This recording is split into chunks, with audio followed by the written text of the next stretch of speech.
I'm Marlene Putros and I read One Day in the Life of Ivan Denisovich. It was by Alexander Solzhenitsyn.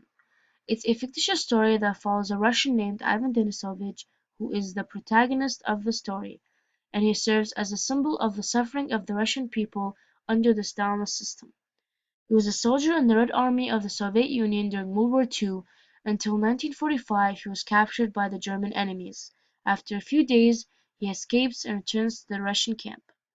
Instead of being decorated with heroism and loyalty, Ivan was instead arrested by Stalin's super-sensitive secret police, who accused him of high treason and charged that he had only returned to spy on them for the Germans. He was then sentenced to 10 years in a Serbian concentration camp, where most of the setting of the story takes place. The first quote is a set of rhetorical questions found on page 30. The rhetorical questions were being thought quietly by Ivan. It takes place in the camp when Ivan was walking back from the nurse after he was being checked for his fever. Ivan hid from the guard, thinking he would just make him do more work or just jump on him for the fun of it. This quote presents the characteristics of the guards at the camp and how harshly they treat the prisoners and the workers. The second quote is an example of diction seen on page 77. The diction in the quote reveals the symbolism of the dehumanization of man through the desire of Ivan as he longs for the oats of being eaten by the horses. Back in his home, Ivan used to farm, and one of his chores was to feed the horses. He never once thought that the oats he was feeding them would ever be of desire to him until he was feeding them at the camp. Personification is also displayed in the quote when he mentions how his soul yearns for the horse's food. The third and last quote utilizes anaphora on page 158. This is the last passage in the whole book.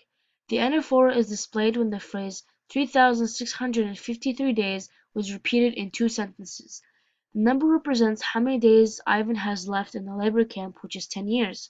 The repeat of the days adds a dramatic effect that communicates how that this whole novel only involved one day in the life of Ivan in the labor camp, and there are still 3,653 days left.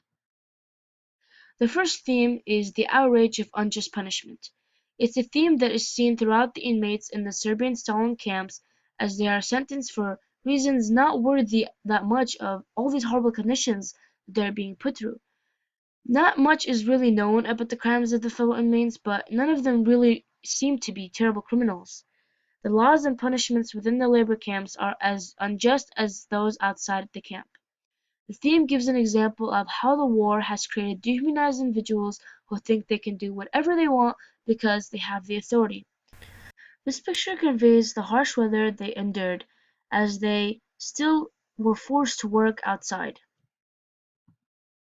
The second theme is the struggle for human dignity. The Stalinist labor camp is designed to attack its prisoners' physical and spiritual dignity. The guards force prisoners to undress for body searches at temperatures of 40 below. Mattresses do not have sheets, and the prisoners eat only 200 grams of bread per meal. The camp also degrades them spiritually by replacing prisoners' names with officialistic combinations of letters and numbers. The camp erases all traces of individuality. This is the picture of Ivan Denisovich and his combination, as you can see in his hat. The last theme is the importance of faith. Ivan does not really seem like the religious type, and he does not seem to ever bring it up until his final conversation with the Baptist prisoner with him. The conversation reveals that faith can be a means of survival in the oppressive camp system. Ivan's interest in the discussion allows him to expand beyond his usual daily thoughts. The inner peace seen with Ivan demonstrates how faith can offer strength in the face of anything. The end. Thank you for listening.